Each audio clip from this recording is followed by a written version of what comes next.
Hello and welcome to another exciting edition of Jamaica Magazine. It's Tuesday, the 13th day in May. It's the month where we show our children just how precious they are. I'm your host, Adrian Atkinson. We have a packed show in store just for you. Stay with us. We'll have more after the break.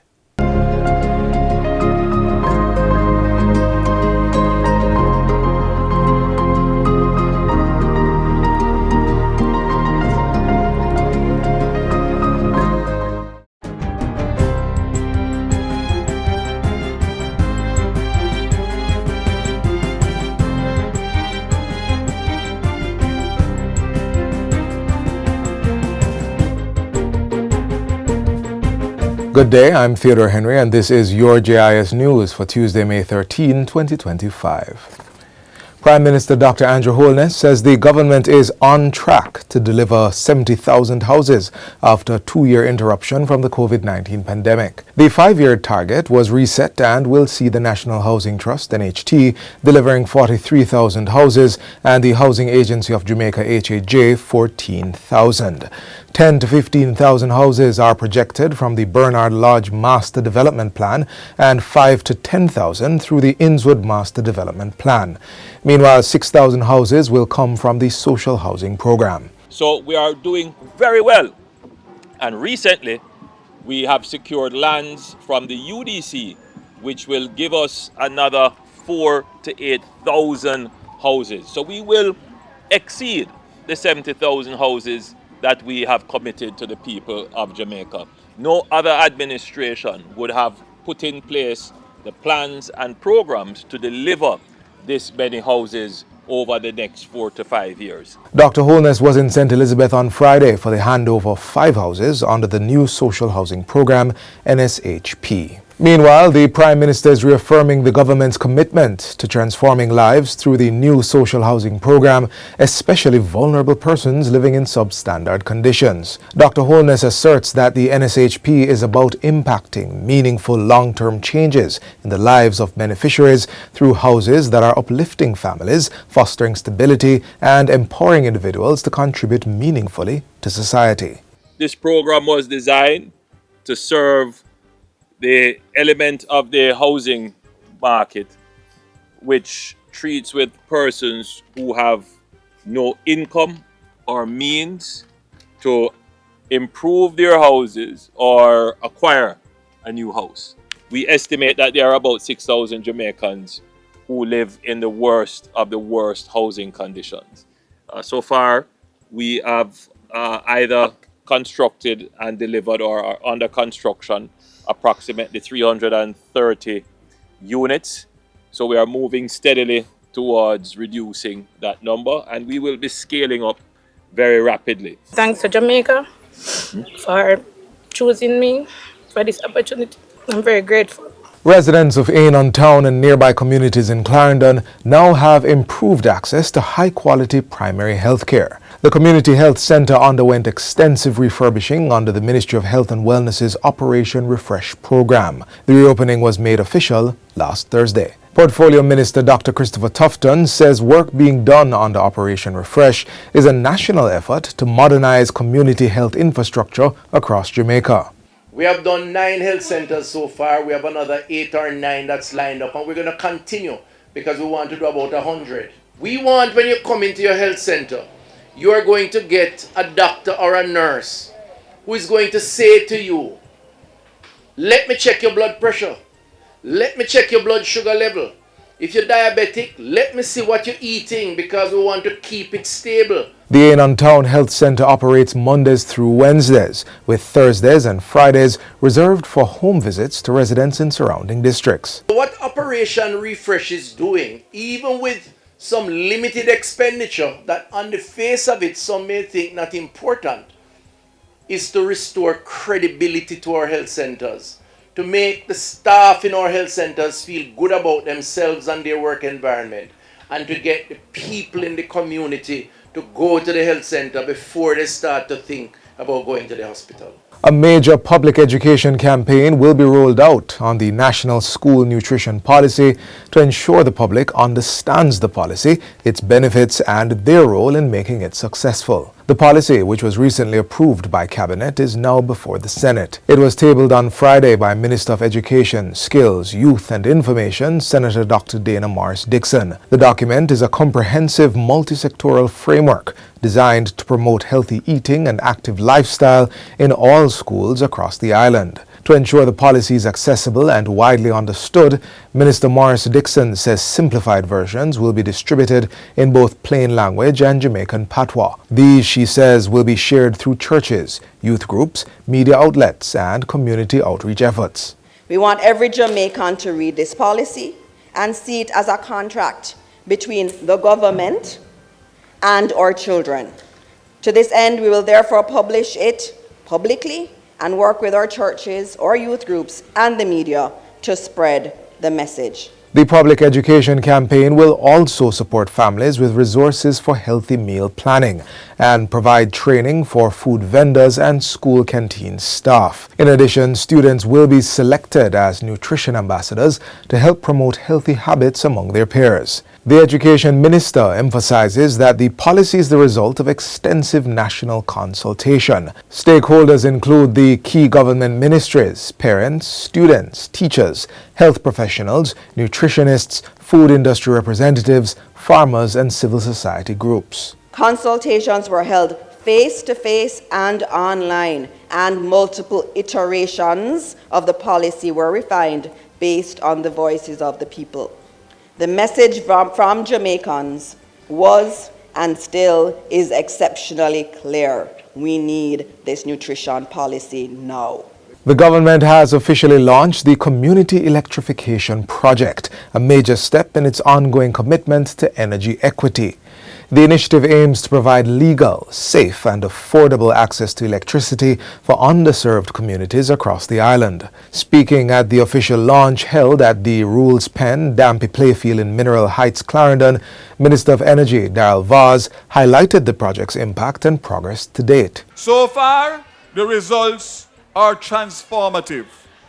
Over 4,000 homes in 50 communities across 7 parishes have received free house wiring. Pole line installations have been completed in 17 communities, extending over 11 kilometers, which is a little over 6 miles, and fitted with solar-powered streetlights to improve nighttime safety and mobility. The government is investing $1 billion in the initiative, which will connect over 20,000 households to the national electricity grid free of cost, providing them with legal, safe and affordable access to prepaid electricity. Beneficiaries will be identified through electrification fairs and sensitization sessions administered by the Jamaica Social Investment Fund, JSIF, which is the implementing agency for the project. And finally, approximately 650 households across several communities in the St. Andrew West rural constituency are now benefiting from improved access to water. This follows the commissioning of the $47 million Mount Prospect Mount Airy water tank replacement project. Minister with responsibility for water, Matthew Samuda, participated in the ceremony on Wednesday. This 50,000-gallon steel-bolted drum is not a small piece of infrastructure. It is a large investment that is being made to facilitate increased comfort, increased population, and we expect it to provide service to you for close to 30 years. This is not a unique commitment. It is one of close to 100 projects that are underway currently being undertaken by your government through the Rural Water Supply Limited and through the National Water Commission through its internal projects. Communities benefiting from the project include Mount Prospect, New Garden, Golden Spring, Mount Pleasant, Mount Friendship, Langley, Iron River, Mount Horeb, Mount Zion, Brandon Hill, and Mount James. Minister Samuda underscores the historic scale of government investment in the nation's water infrastructure. So for this fiscal year, the government is investing an additional $10.1 billion into water systems across the length and breadth of Jamaica in an unprecedented step, and that is through the Water Commission. In addition, we're spending $800 million through Rural Water Supply Limited to invest in 63 plus systems right across the length and breadth of the country for small communities just like this. The project was completed in 2 phases. Phase 1 involved replacing an aged 10,000-gallon tank with a 50,000-gallon bolted steel tank. And Phase 2 upgraded the existing 2-inch and 3-inch pipelines to 4-inch pipelines to significantly improve water flow and distribution. And that's it for JIS News Today. I'm Theodore Henry. Thanks for watching.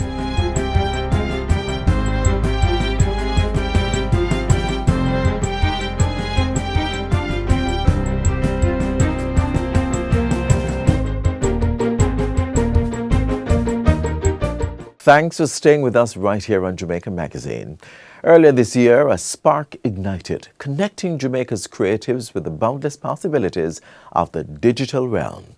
We are revisiting the Jamaica Creative Career Expo to recapture the energy and explore the opportunities that unfolded.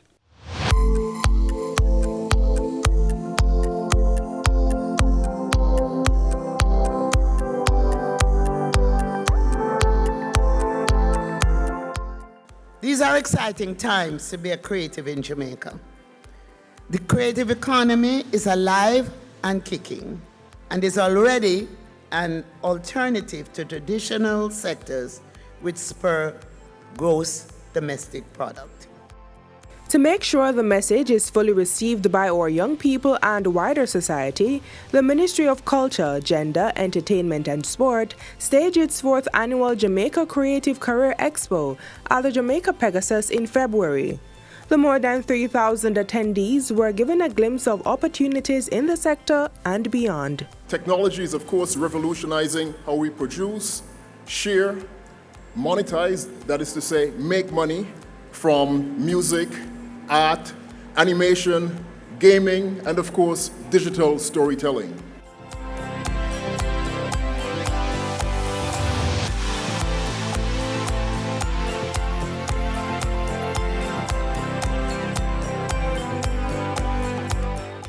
In the world of gaming, it's so vast, but I started off in the video game retail industry, opened a little store, and it kind of blossomed into what we're doing today.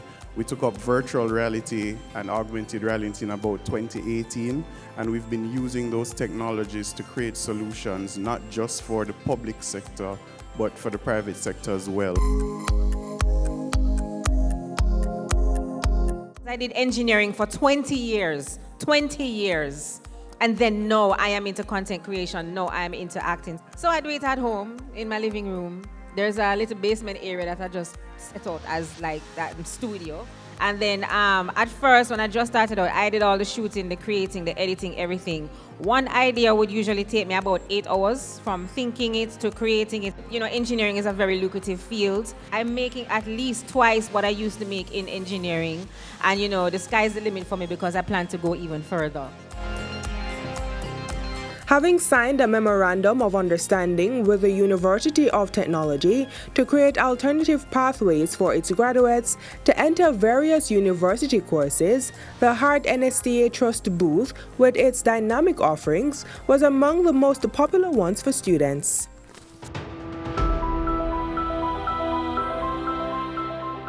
We will have programs such as graphic technology, animation. We also have coding and display. And these are the programs that are enabling things such as smart spaces, automation, and of course the digital efforts and technology to drive work and to improve productivity right across all the different sectors and the spectrum of the world. We also have today displaying our Vertex 360, which is for welding, and that's called virtual welding. And we are able to show you how you do welding without fire. And this is to develop the different techniques of weld so that the trainees can understand better how to master the craft before they actually go into the physical environment to carry out the work and to develop that mental capacity to execute the different techniques. He wants to get to learn a lot of things, learn new things, and also he wants to get to try other different technologies that they have here that he tried, like the virtual reality, the robotics, how they work, and a lot of different things. The overall presentation is really good by Heart Trust NTA and the NCT vet. That is excellent. And so the cybersecurity was very informative because the presenter was showing me that you can use these applications to find out what cybersecurity attacks are taking place right now. And she was also telling me about the offerings at Heart and what levels they're at and how are they free and accessible for students even like me who are not at the tertiary level as yet. So I think that the whole experience is just thrilling and it's really just a paradise for coders who are just beginning, yes. The main thing that fascinated me today upon entrance is the virtual reality Jamaica. Like, their suite is very, very nice. I went and experienced virtual reality, as stated before, and that was a very surreal experience, you know. Felt very augmented, as it should be, and that was really fun. Today, wow, exciting. I've been learning a lot of things that in line with my career. I'm thinking that I'm having an idea what the future looks like. It's my first time, and wow, this is really nice. First time at a hotel. I've been learning a lot of things. And then when I go back to school, I'm going to share that information with my friends, my schoolmates, my principal, my vice principal, so that they can get the information for the future. We're focusing on displaying all the emerging skills that are driving the relevant sectors for development in Jamaica and across the world. There really is a vibrant world in the creative industries. You can make enough money in the creative industries. Whatever you are going to do, you have to put work behind it, whether it's creative industries or something else. But please know that these areas are there. Know that they're lucrative areas.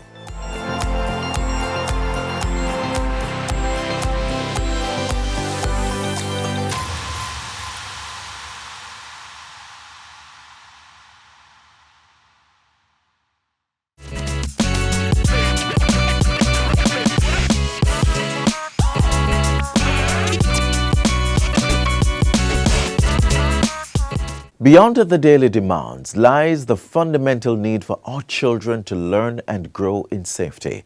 So join us as we step inside Millennium Kids Development Center to witness how these dedicated teachers are nurturing a safe and inspiring environment for our children to thrive.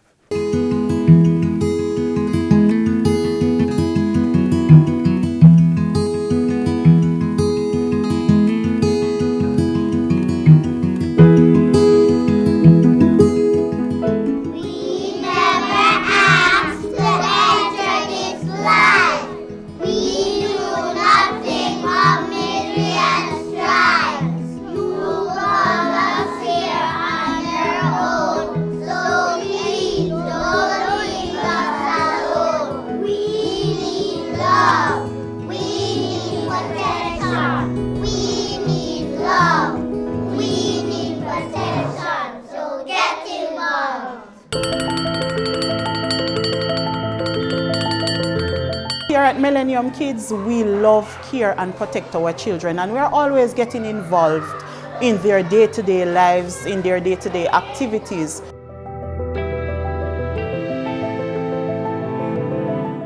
How we do so is that we will not attack them with questions, but try to build a conversation in which we can relate to whatever they are going through. Sometimes they might just come to the office, which is very regular, with various challenges. And when they come, I always provide that support. The teachers do as well. Sometimes they might just need a hug. Sometimes they might just need just to let them feel special. Sometimes it's just to give them extra lunch money or extra lunch or a snack or so forth. Just to let them know that we are here and they can confide in us and they can just come to us for anything at all.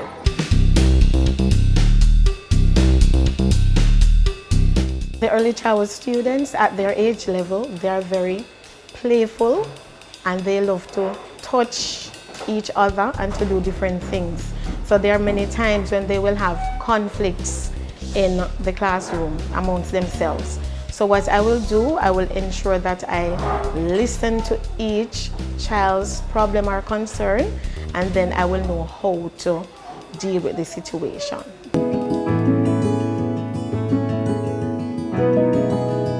For the bigger students, we realized that isolation is one of them. They tend to shy away from speaking to their peers or to persons at home. So us as teachers, we normally identify that situation where we pull closer to them in one, asking them questions, be playful to them, and also have that bond where it is okay for them to come to us as teachers and speak to us. We have students get angrily very easy.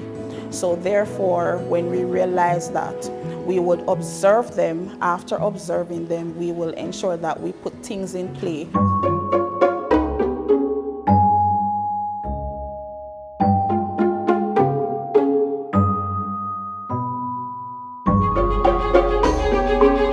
We instill in them to be loving, caring, sharing, and also to be respectful to their peers. Not only their peers, to their teachers. We are very attentive to what they say, what they do, and we listen to them. We never asked to enter this life. We do nothing of misery and strife. You call us here on your own, so please don't leave us alone.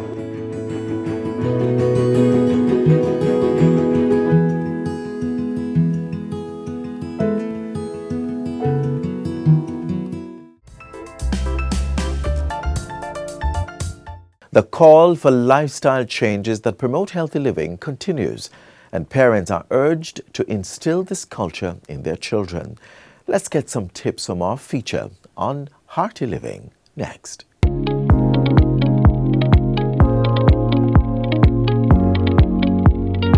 Anna, you know you're special, very, very special to me, Anna. Yes, Mom, I know. And today I want to have a special conversation with you about taking care of your body. Okay, Mom, what do you mean? Alright, so today we're going to talk about taking care of a very special part of your body, and that's your heart. Do you feel the heart beating?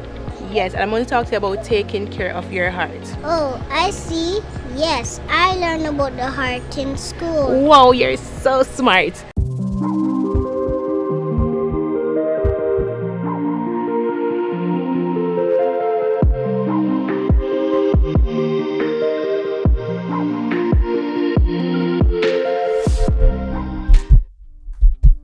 You normally go unaware of it beating 100,000 times per day as you move about.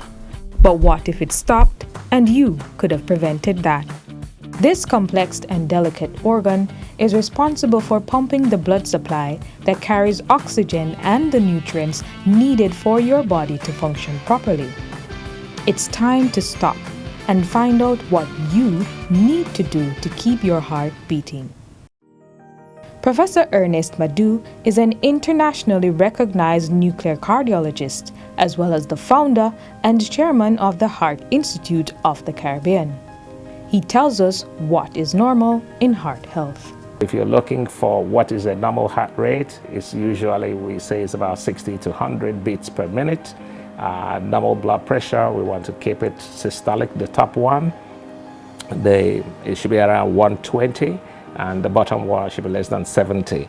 Those will be what we'll consider normal. If it's high, it's hypertension. If it is low, it's hypotension. So very high blood pressure is not good. Very low blood pressure can also cause problems. A very high heart rate is a problem. Very low heart rate is also a problem. It's only about the size of a fist, but has a huge responsibility as it bears the weight of supporting all the other organs in the body. To practice good heart health, you will first need to understand the risks of having a bad heart. Cardiovascular diseases, including heart disease and stroke, are the commonest cause of death and disability in Jamaica. We estimate, just from our own studies, we estimate that perhaps more than 7,500 people have a heart attack every year in Jamaica the first time. And then about half of that number have a second heart attack. Many people with heart attack will not survive unless appropriate intervention happen in a timely manner. Leading the cause factors for poor heart health is obesity and preconditions such as diabetes and hypertension. The call remains loud for people to take seriously the lifestyle changes that support hearty living. Parents are encouraged to develop this culture in their children. Parents must adequately inform themselves because you can't train somebody what you don't know.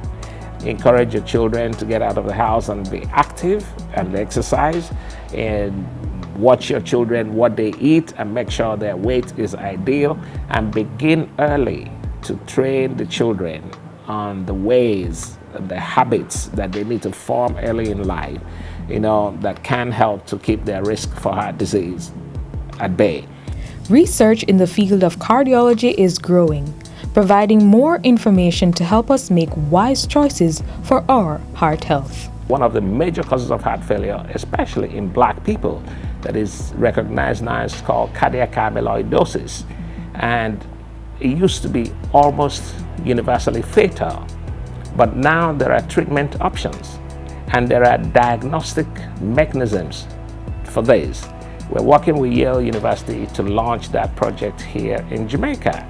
So there's been a mountain of advances happening, whether it's cardiac imaging, personalized medicine, genomic treatment strategies, remote patient monitoring. On a personal level, Jamaicans are being urged to get active and do regular medical checkups. We also have to be mindful about the role of exercise and physical activity in protecting ourselves from heart disease and other non-communicable ailments that are associated with sedentary lifestyles or inactivity. The Minister of Health, Dr. Tufton, has been aggressive in pushing Jamaicans to get out and exercise, and I think that is a step in the right direction. Early detection is very important. We need to recognize that the idea that every pain is gas is not helpful. When people feel that discomfort, they need to seek medical attention.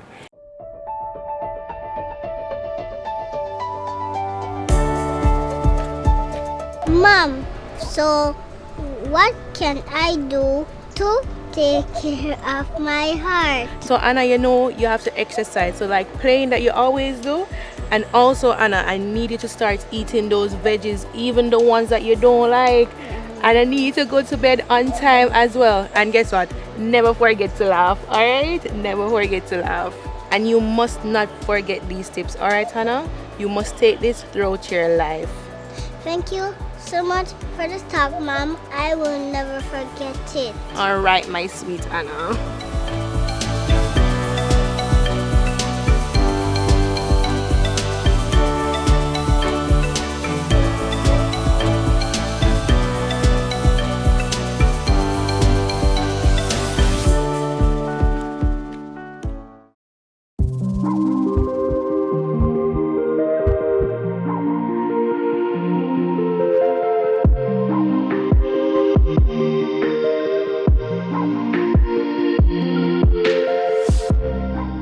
As we close off today's edition of Jamaica Magazine, remember that every child is a different kind of flower, and all together they make this world a beautiful garden.